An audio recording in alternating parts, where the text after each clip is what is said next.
What's up YouTube, it's Retro Zandos here, back with another video for you guys.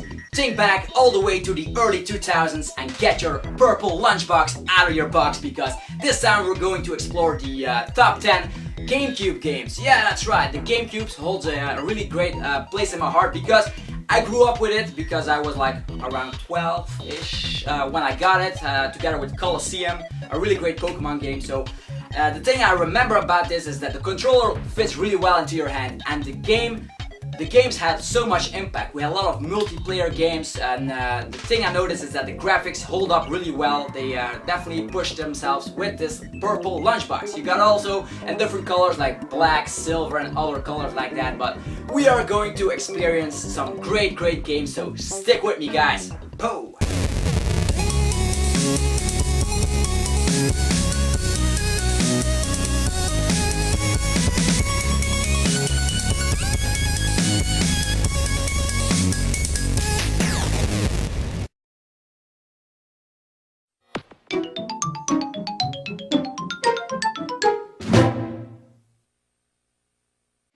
Okay, just to get this out there, this is just my list. If your list is different, that's just fine. My personal opinion is not the same as yours. That would be really crazy like that, but I just wanted to get that out there. Also, there isn't a single Zelda game in this entire list, just because I wanted something special, and everyone just spams the top 10 list with Zelda games. We know we have Wind Waker, but go play it on the HD game, because the GameCube, it's really great to play it on the original GameCube, but it has been remastered, so go check the remastered versions. This time around we're going to explore. Alright, number 10. I was lying, we have, here is Link. It's not a Zelda game, but Link is in here, so I sort of lied, yeah. We have Soulcalibur, a fighting game just like Mortal Kombat, Street Fighter, Dragon Ball Z, Naruto, and many more like that, just name. Yeah, we have Soulcalibur II. It feels like you're playing in the arcade, but then with Link.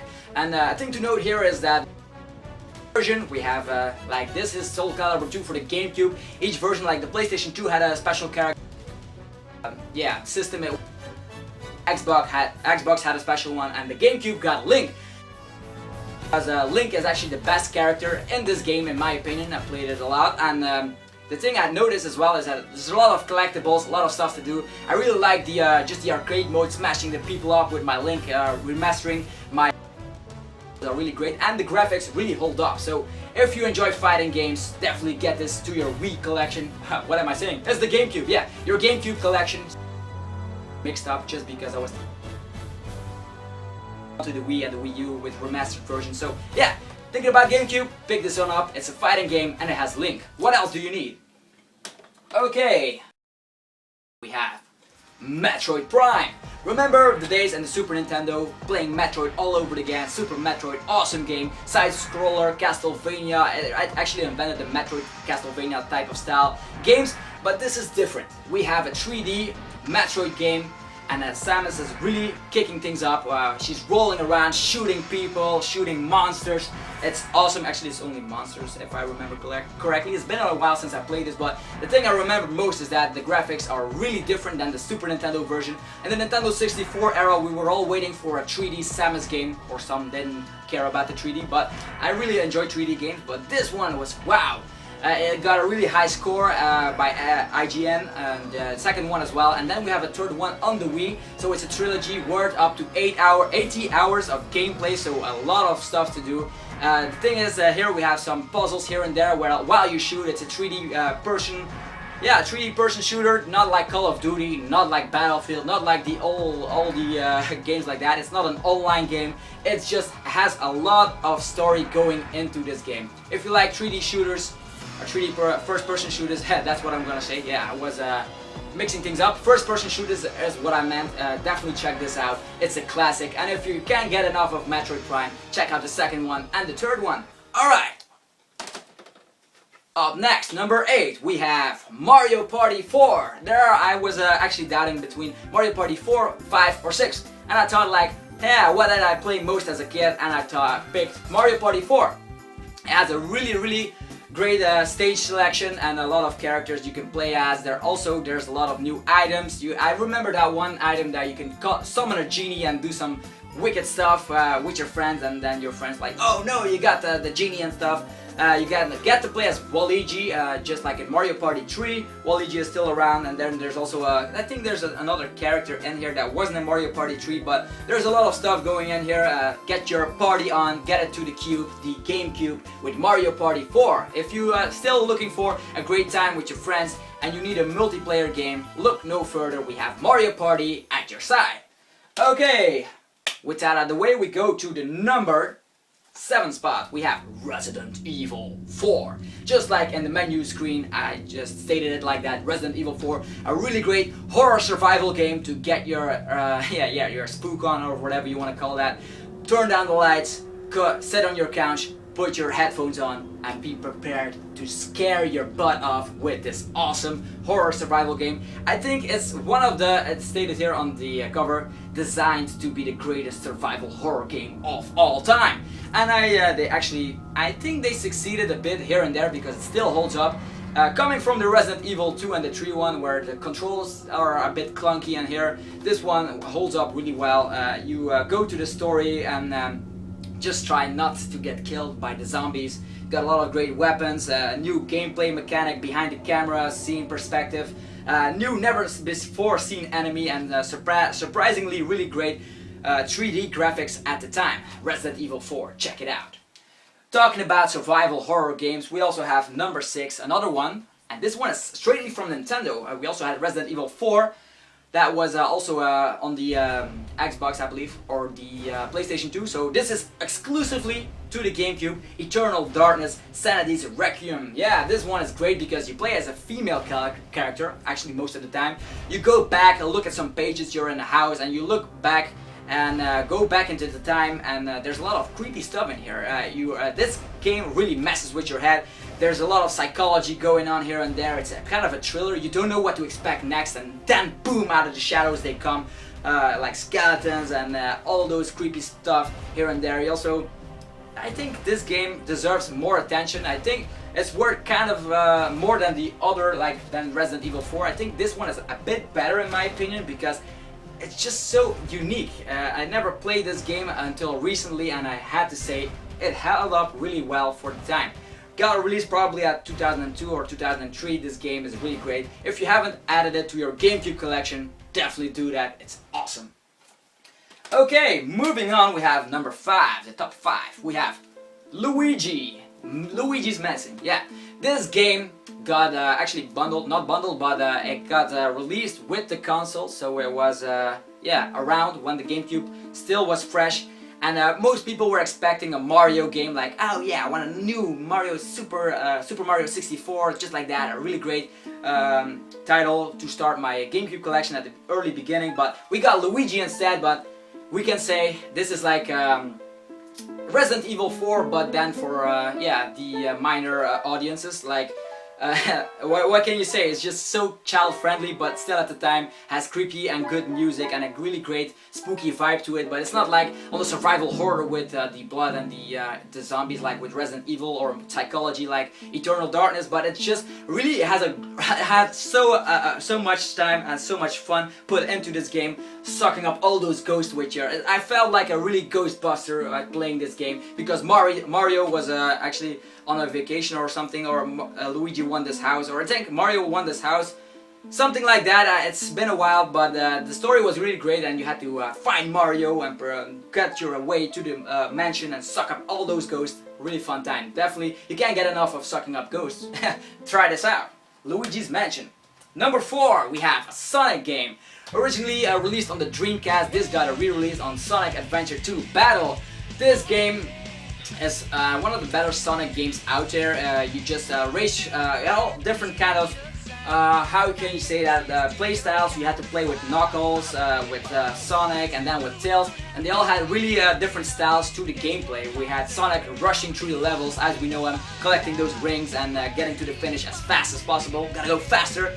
Then we have Tails sitting in a robotic suit, beating Dr. Eggman with his lasers and stuff. Also getting to the end of the level, but shooting up a lot of stuff through the way. Then we have Knuckles flying around and getting some emerald crystals, because you know we had to find the emerald. Yeah, there was also really great rap songs. when you are flying around as Knuckles. The music is really great. I have the soundtrack on my iPhone. Definitely listen to it a lot while I go jogging or maybe training and stuff. It's a really great game. Gameplay, it holds up. Graphical wise, not that much. The graphics aren't that good, but you don't have to play games for the graphics, as I mentioned before. So a really great game. Check it out. Number 3, talking about Star Fox that got released earlier on the Wii U. We have on the Gamecube, probably in my opinion one of the best Star Fox games. Besides the 64 version, we have Star Fox Azul. This game, the story gets to you every time. You play through it. It's not like a Star Fox Adventure where you're expecting, I'm gonna shoot things up in space, and then it's just an adventure game from where. Yeah, this is straight as Star Fox as we know it. We start a level all the way in Corneria, flying around, destroying stuff, because we have to protect the Lilat system. And the thing we notice here is we destroy an enemy, and then there were like space enemies, like insects that crawl out of the depth, out of nowhere, and they actually spread the disease everywhere, and they want to take over the universe. And together with Star Fox and your crew, you go on this epic adventure where you get into a tank, get into an airplane, shooting things up, have also some time on foot with your blaster and stuff. It has a really great vibe to it because I played it over and over again. We had blizzard levels, we had a lot of stuff to do here.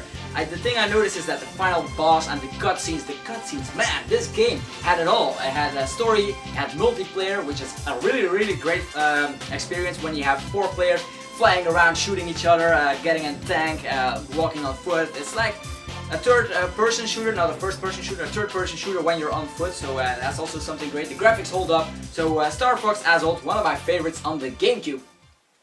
Number 2, are you ready? We have Pokemon XD. Yeah, Pokemon XD Gale of Darkness is the exact sequel to the Pokemon Colosseum. I got Pokemon Colosseum bundled in with my Gamecube, so that was interesting. Colosseum was great because the cutscenes were awesome. You start with an Espeon and an Umbreon, and the story was epic with Shadow Pokemon, but this goes a little bit further. I explored the area in Or, I think it was Or, on the map, and you have also really great multiplayer experience. If you want to get your 3rd generation on the big screen, that was possible with this. It's also a main RPG Pokemon style, so you also can do EV training, all that stuff that you know from the original handheld games. And this time around, you start with an EV with a main protagonist that has like sort of anime style. I think it has red hair. It also has like a type of scouter that you can see the shadow Pokemon. And then the intro cutscene, we have Shadow Lugia blasting up or just doing some stuff with a boat. Here, Shadow Lugia, an awesome Pokemon, really hard to purify in the game, but so worth it once you get into the regular form and transfer it to your game pack. Wow, this game, it gets you. Mirror B is also back, the guy that danced with Ludicolo, and yeah, the music. Definitely listen to the music of this game and just say that you want this on the Wii U or the NX coming out soon. A main Pokemon series on a console. This was the best one in my opinion. Alright, no more Pokemon stuff, it's time for the real deal. Or actually there's Pokemon in here, a little teaser. Number 1 is Super Smash Bros. Melee. This is still played a lot because the gameplay is so good. Just put it in a Gamecube, put 4 controllers in, maybe some wave bursts that you can play wirelessly, but you can play with your friends all over again. We have other in the franchise, we have newer versions like Super Smash Bros. Brawl and the Wii U version, the 3DS version, but this one, once it got released, we had the adventure mode, we had also the what was it called? The All-Star mode, where you get to play against all the characters from Nintendo time after time with your health remaining, so you had to survive. We had the adventure mode, playing with every character from Nintendo, their main story. The graphics were awesome, the music was awesome.